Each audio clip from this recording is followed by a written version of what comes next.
Shalom Bapak Ibu yang terkasih di dalam Tuhan. Salam sejahtera, salam jumpa lagi, puji Tuhan. Haleluya. Senang saya bisa berada di tengah-tengah Bapak Ibu untuk berkhotbah, untuk menyampaikan firman Tuhan, yang mana firman Tuhan itu adalah kekuatan bagi setiap kita. Bapak Ibu yang terkasih di dalam Tuhan, tema pada hari ini sudah barang tentu selalu menarik. Adapun tema pada hari ini kita akan berbicara mengenai makna kehidupan orang beriman. Saudara, hidup itu bukan sekedar makan, minum, dan pakai, kemudian mati. Hidup itu jauh lebih menarik, jauh lebih indah, jauh lebih luar biasa tatkala dilakukan oleh orang-orang beriman. Makanya di sini makna kehidupan orang beriman itu harus nyata, harus ada di tengah-tengah dunia. Di tengah-tengah yang mana kondisi kehidupan orang-orang yang tidak beriman lagi galau, lagi kacau, lagi putus asa. Sebagai orang beriman, bagaimana menyikapi kehidupan ini sebagai contoh atau role model bagi orang-orang di sekitar kita. Sebelum saya berkhotbah lebih jauh, kita berdoa terlebih dahulu. Bapa Surgawi, dalam nama Tuhan Yesus, kami mengucap syukur atas hari-hari yang Tuhan telah beri, atas pemeliharaan Tuhan tentang kehidupan ini yang sangat luar biasa. Kami boleh berkehidupan menjadi contoh bagi orang lain. Berfirmanlah bagi setiap kami, sebab firman-Mu inilah penuntun hidup kami dan sebagai kekuatan kami. Dalam nama Tuhan Yesus kami berdoa mengucap syukur. Haleluya. Amin. Puji Tuhan. Bapak Ibu, kita hidup tidak sekedar hidup, Bapak Ibu. Ya kan, hanya sekedar hidup, makan, minum, pakai, mati. Jadi singkat sekali, bukan? Ini bukan kehidupan kita sebetulnya. Kehidupan kita itu, saudaraku, jauh lebih luar biasa. Jauh lebih indah, jauh lebih dalam, lebih agung sekali. Sebab berbekal dari kehidupan di muka bumi ini, kita akan beranjak dalam kehidupan yang kekal di sorga. Sungguh luar biasa. Bapak Ibu yang terkasih di dalam Tuhan, ada beberapa hal yang saya akan sampaikan mengenai makna kehidupan orang beriman. Sudah barang tentu dengan orang-orang yang tidak beriman sama dalam kita menghadapi permasalahannya. Ada penyakit, ada nilai-nilai kesesakan, ada nilai-nilai permasalahan dan persoalan. Terlebih lagi saudara, di tengah-tengah pandemi COVID-19 ini, corona yang sangat amat membuat kondisi sangat berat Bapak Ibu di dalam kehidupan manusia di muka bumi ini. Tetapi sebagai orang beriman kita harus melanjutkan kehidupan ini tanpa putus asa. Tanpa putus asa. Ada beberapa WA yang ditujukan kepada saya yang kondisinya Bapak Ibu, mereka bingung saudaraku, dalam artian takut. Mereka itu artinya tertekan dengan pemberitaan-pemberitaan yang ada, yang mereka bisa lihat, yang mereka bisa dengar, dan kondisinya menjatuhkan mental orang-orang Kristen juga termasuk. Nah, untuk itu kita menyikapi bagaimana Bapak Ibu, sebab kehidupan ini harus berlanjut. Yang tadi saya katakan, kehidupan orang beriman itu harus berlanjut kepada nilai-nilai kehidupan dalam kekekalan. Itu nilai-nilainya, biaya Bapak Ibu.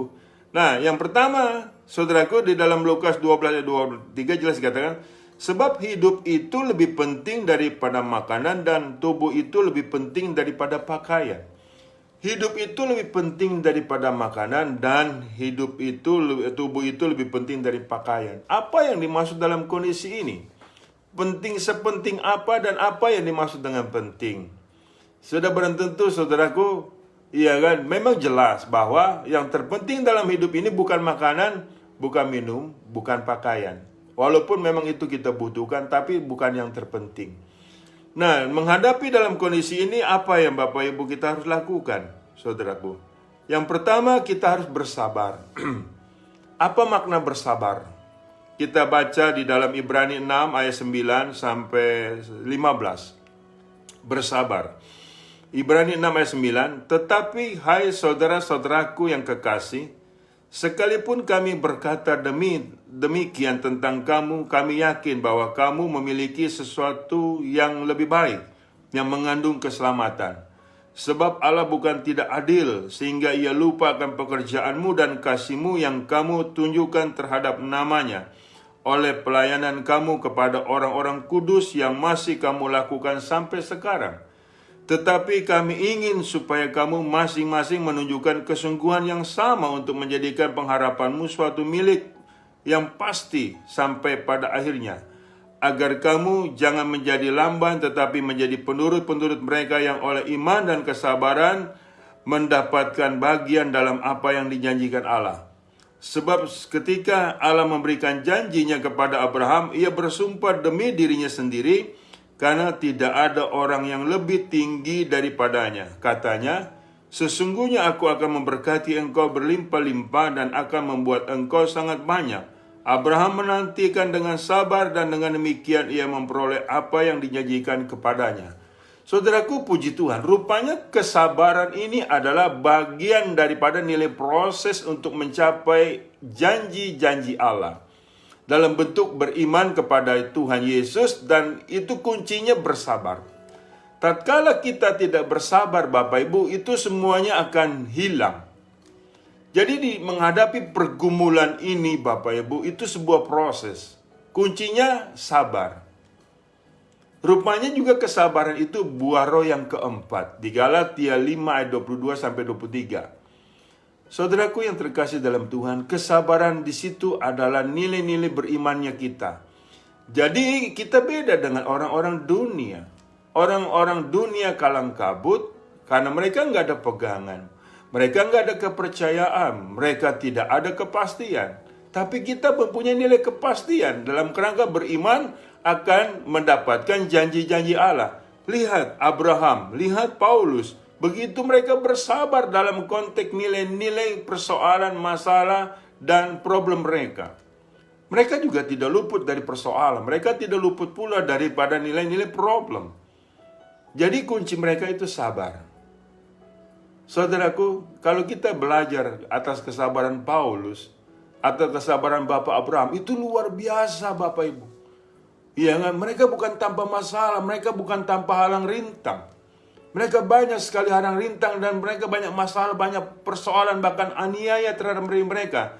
Tapi satu kunci mereka, bersabar. Dengan bersabar, Alkitab jelas sudah mengatakan mereka membuktikan dirinya menerima janji-janji Allah. Ingat baik, janji Allah tidak pernah berbohong.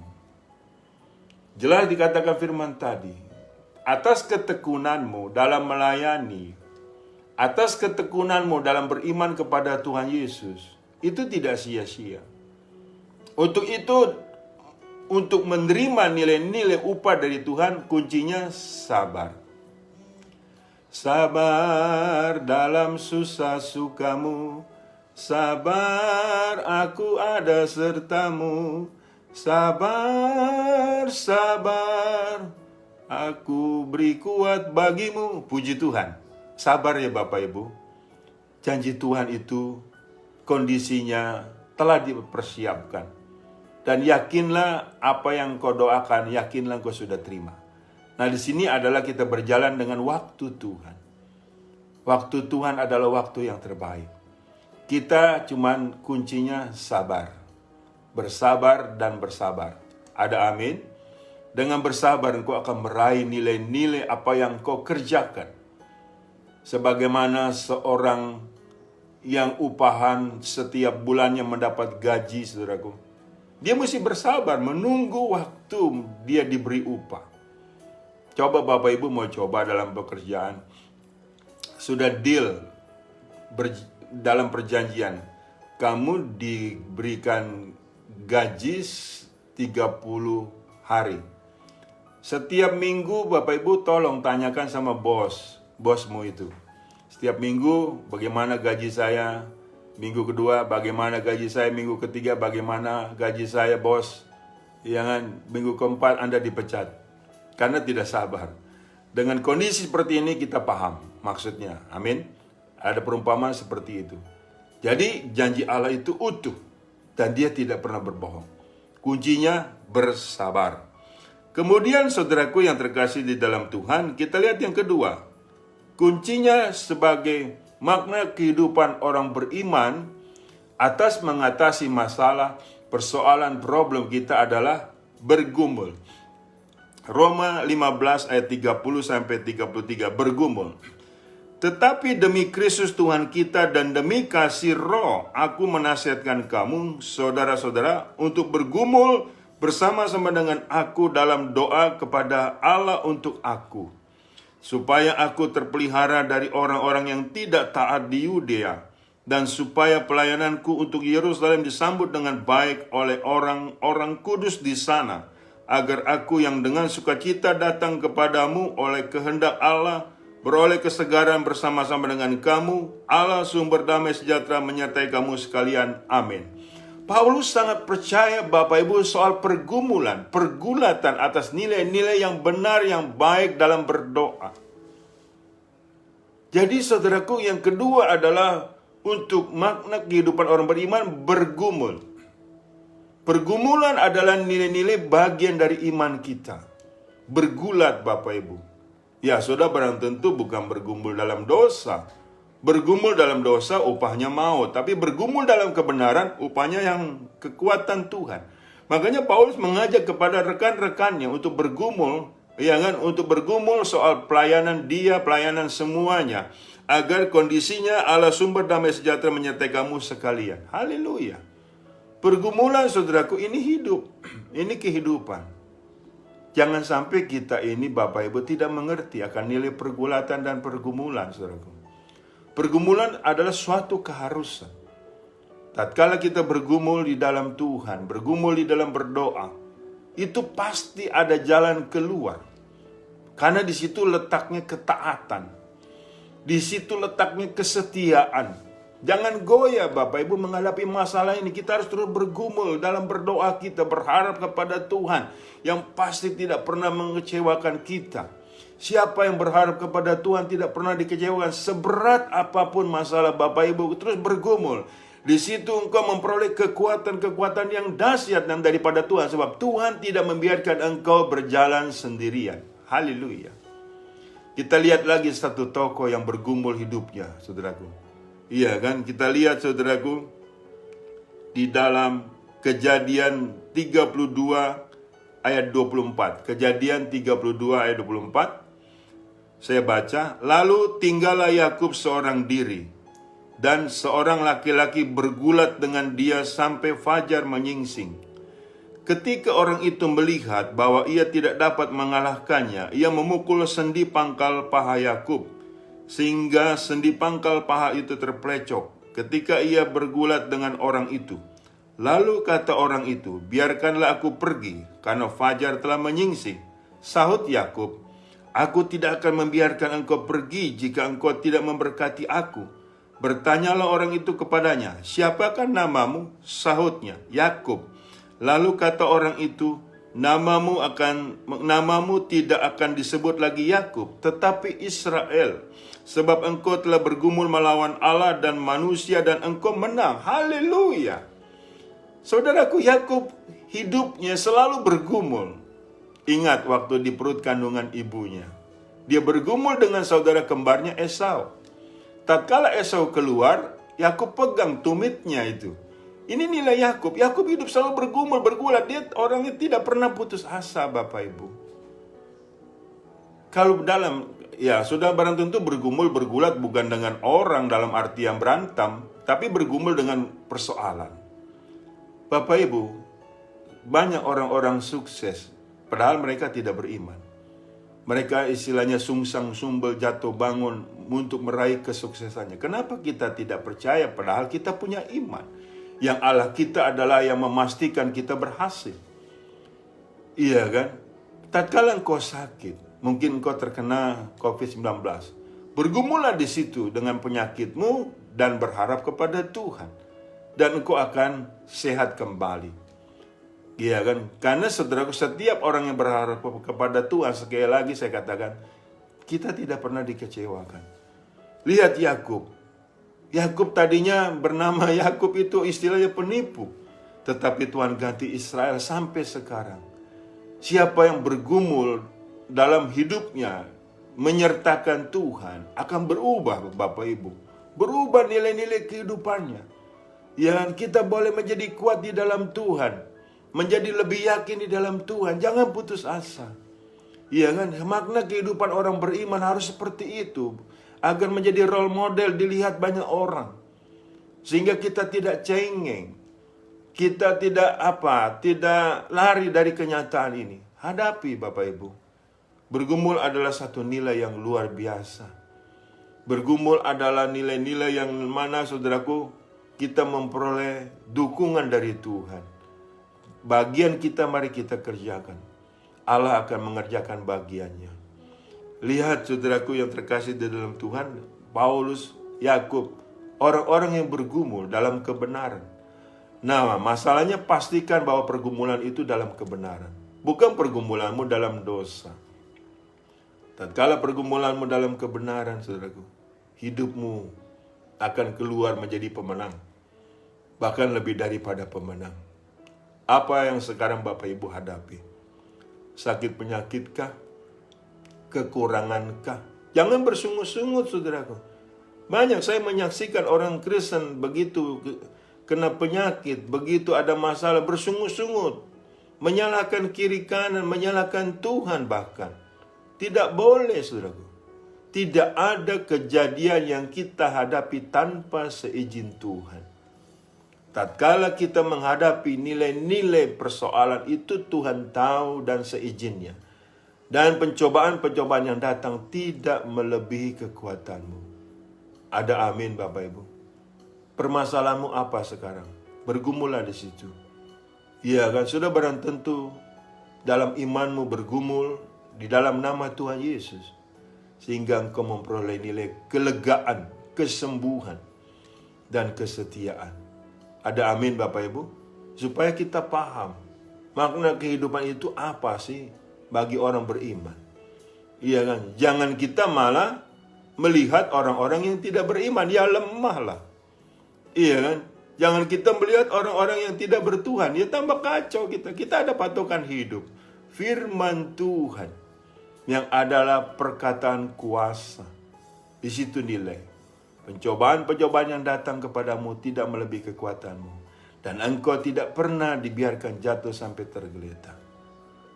Saya juga ada masalah, ada persoalan, tapi bergumul di situ. Jangan terus bergumul. Karena kehidupan ini, ya kan, sebagai nilai pijakan untuk kehidupan nanti. Kehidupan yang kekal. Tidak ada lagi air mata. Tidak ada lagi kedukaan dan tidak ada lagi kesakitan. Ada amin Bapak Ibu. Sabar. Bergumul dengan Tuhan. Supaya engkau diubahkan. Yakub begitu luar biasa. Ia begitu ulet dia. Begitu dia benar-benar tekun dia dalam kondisi bergumul dengan Tuhan. Tuhan tidak uncang-uncang kaki di sorga melihat umatnya sengsara. Tidak. Bahkan Tuhan turut dalam kesengsaraan kita. Amin saudaraku. Yang selanjutnya saudaraku, berharap. Yang ketiga itu berharap. Roma 4 ayat 17. Roma 4 ayat 17 ayat sampai 25. Seperti ada tertulis, engkau telah kutetapkan menjadi bapa banyak bangsa di hadapan Allah yang kepadanya ia percaya, yaitu Allah yang menghidupkan orang mati dan yang menjadikan dengan firman-Nya apa yang tidak ada menjadi ada. Sebab sekalipun tidak ada dasar untuk berharap, namun Abraham berharap juga dan percaya bahwa ia akan menjadi bapa banyak bangsa menurut yang telah difirmankannya. Demikianlah banyak nanti keturunanmu. Imannya tidak menjadi lemah walaupun ia mengetahui bahwa tubuhnya sudah sangat lemah karena usianya telah kira-kira 100 tahun dan bahwa rahim Sarah telah tertutup. Tetapi Terhadap janji Allah ia tidak bimbang karena ketidakpercayaan, malah ia diperkuat dalam imannya dan ia memuliakan Allah. Dengan penuh keyakinan bahwa Allah berkuasa untuk melaksanakan apa yang telah ia janjikan. Karena itu hal ini diperhitungkan kepadanya sebagai kebenaran. Kata-kata ini yaitu hal itu diperhitungkan kepadanya tidak dituliskan untuk Abraham saja, tetapi ditulis juga untuk kita. Sebab kepada kita pun Allah memperhitungkannya, karena kita percaya bahwa Dia yang telah membangkitkan Yesus Tuhan kita dari antara orang mati, yaitu Yesus yang telah diserahkan karena pelanggaran kita dan dibangkitkan karena pembenaran kita. Haleluya. Saudaraku yang terkasih di dalam Tuhan, Bapak Ibu boleh kehilangan apapun, tetapi jangan kehilangan harapan.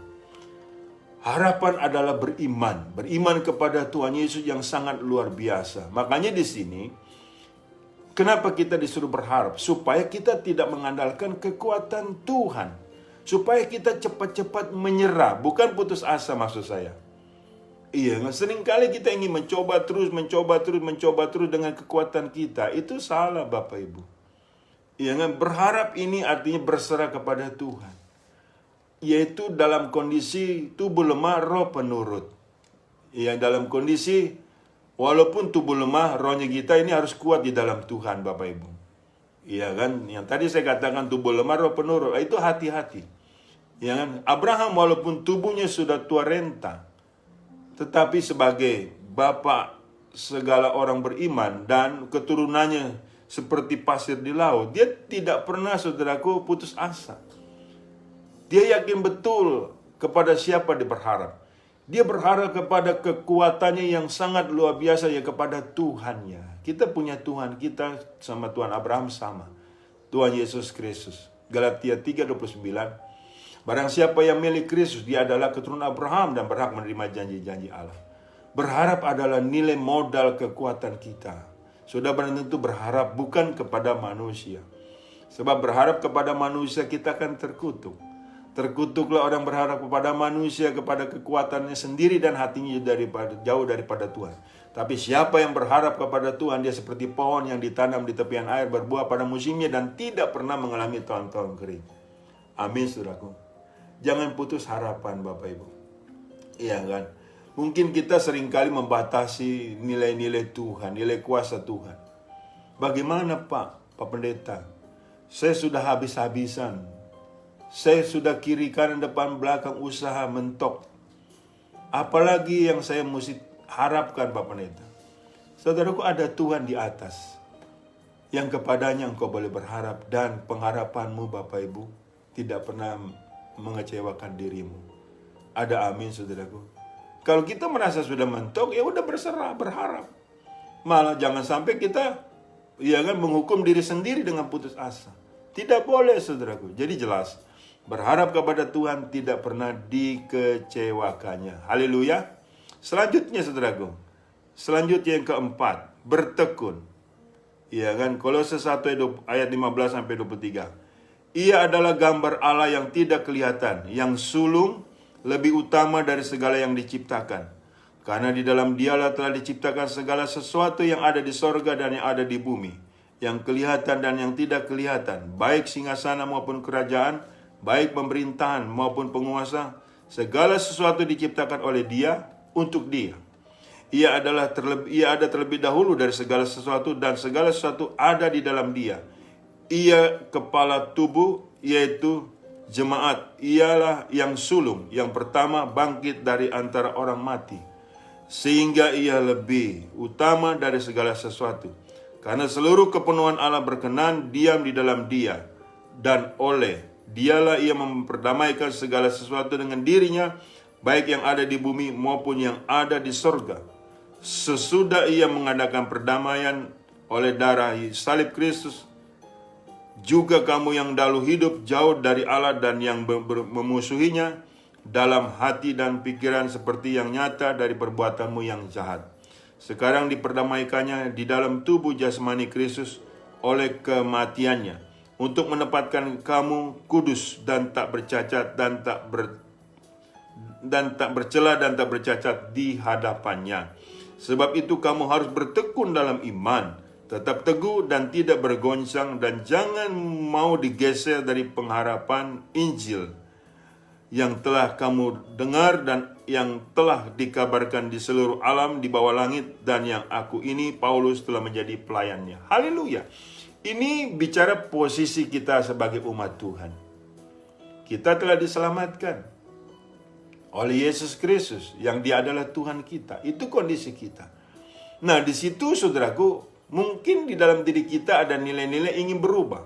Pada saat ada masalah, tidak usah bergeser dari pengharapan kepada Injil.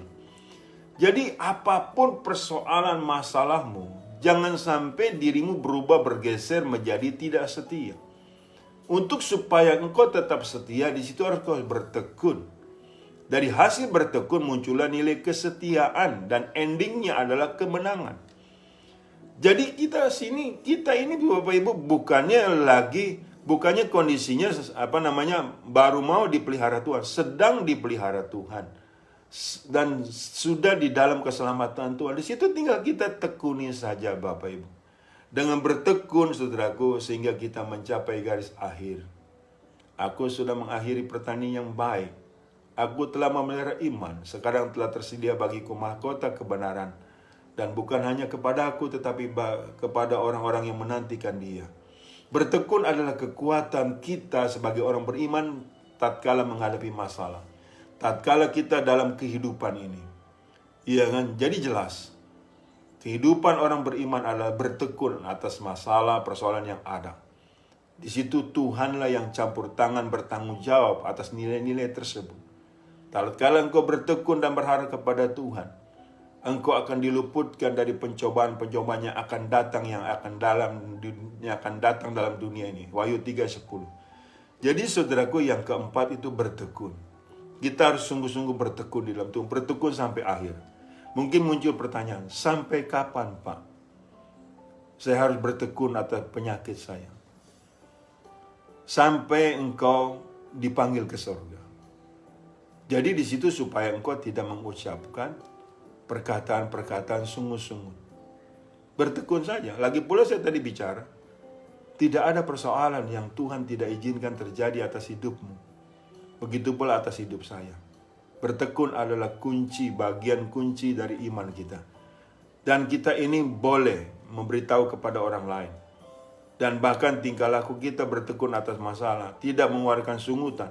Itu sebagai nilai contoh sebagai orang beriman. Tatkala engkau mengeluarkan sungutan, bertanda engkau tidak beriman. Dan efek orang tidak beriman jelas, tinggal Bapak Ibu hitung saja. Yang terakhir saudaraku, bersyukur. 1 Tesalonika 5 ayat 18, bersyukur. Mengucap syukurlah dalam segala hal, sebab itulah yang dikehendaki Allah di dalam Kristus Yesus bagi kamu. Puji Tuhan. Saudaraku, jemaat di Tesalonika itu sedang menderita. Dianiaya oleh karena iman mereka. Tetapi di sini mereka selalu bersyukur. Itu yang diucapkan Rasul Paulus, yang dilakukan oleh orang-orang di Tesalonika. Mereka pun dalam aniaya yang hebat, mereka tetap bersyukur.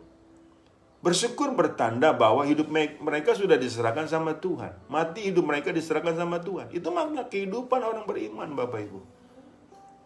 Iya, bersyukur. Kita seringkali salah dalam bersyukur. Ada uang, haleluya. Nggak ada uang, haleluya. Kita bersyukur mau enaknya saja. Tatkala kita diberkati, bersyukur. Tatkala kita sehat, bersyukur. Ternyata begitu tatkala sebaliknya, bersungut. Itu banyak terjadi, saudaraku, atas orang-orang Kristen. Memalukan sebetulnya. Buktikan kepada orang-orang dunia. Kita adalah orang yang bertuhan. Beriman kepada Tuhan Yesus Kristus. Engkau boleh sama dengan aku dalam masalah, tapi beda dalam hal penanganannya. Dan beda pula dalam hal jalan keluarnya. Kita ada kekuatan Tuhan.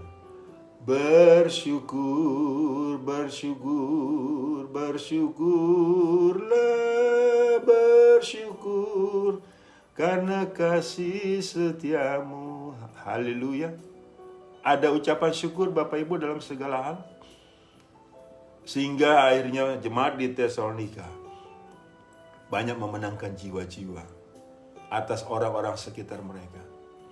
Di Akaya, Makedonia, mereka tidak perlu, saudaraku. Mereka itu tidak muluk-muluk.